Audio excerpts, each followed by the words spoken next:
Hello. In this YouTube video, I'll be showing you how to paint this PLA black printed wall tile to look like this PLA printed wall tile. It's got the base grey, a slightly lighter grey, and a greenish colour here, as you can see. Now you paint it random. You paint it with a base grey, then the grey and the green you paint random places, so that when you get more tiles and you put them together, they give you a nice random look of your tiles. So as you put the wall together, it looks nice and random. So it's not in the same place on each tile. It's as random as you can make it. I'll be showing you how to paint this tile with the base grey, this colour, which is a Tamiya Paints XF77. And here we go. Give it a shake, as she says.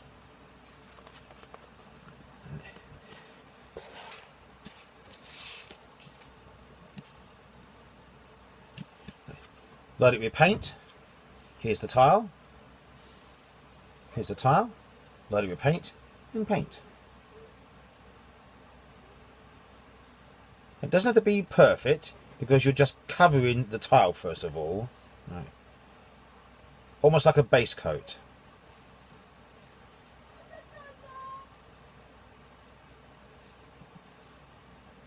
As you can see, I'm painting it. Just cover it. It doesn't have to be perfect because this is just the first coat. Just get it in the nooks and crannies of the tile.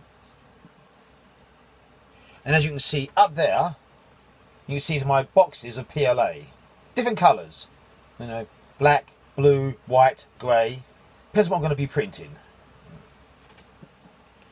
And then you continue to paint it. And once you painted it, it looks like that. That's just its first coat.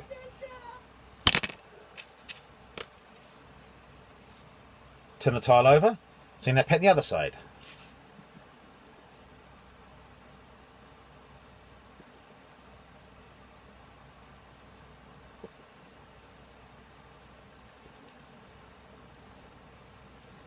And there you are painting it, see? Again, it's got to be perfect, because you're just covering it. When you have to put the details in, then you have to be a lot more finer. But in the first instance, you're just covering the black PLA. That's all you're doing for the moment. Now, if you wanted to, you could just use a dry wash of, say, a light grey. And a dry wash means the paintbrush has very little paint on it, and all you're touching is the detail, the raised parts of the tile you'd hit with a light grey. Then if you use a lighter colour, maybe just white with a touch of black, and then touch it again, right, you'd be able to just do the tiles without having to do all the details like this. Right? But you'd have to keep that way of doing it throughout the whole system of your tiles. So you can't suddenly change your mind halfway through and start painting the tiles like this. Right? If you do it with a light wash, and then do it with another lighter wash, you have to use that same system throughout the whole of your dungeon tile set.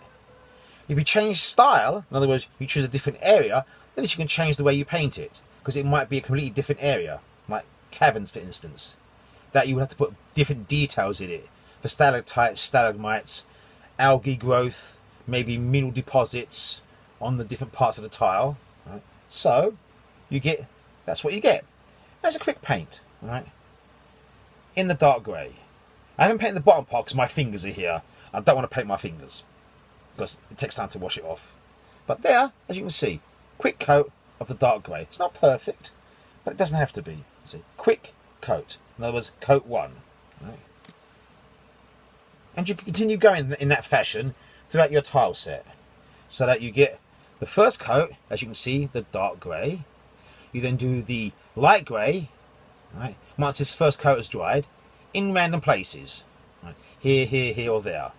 Right? Then, once that's dried, you put on the other colour which you're using. You might only want to use 2 colours, but I've used 3. Right? As you can see, I've used a greenish colour here.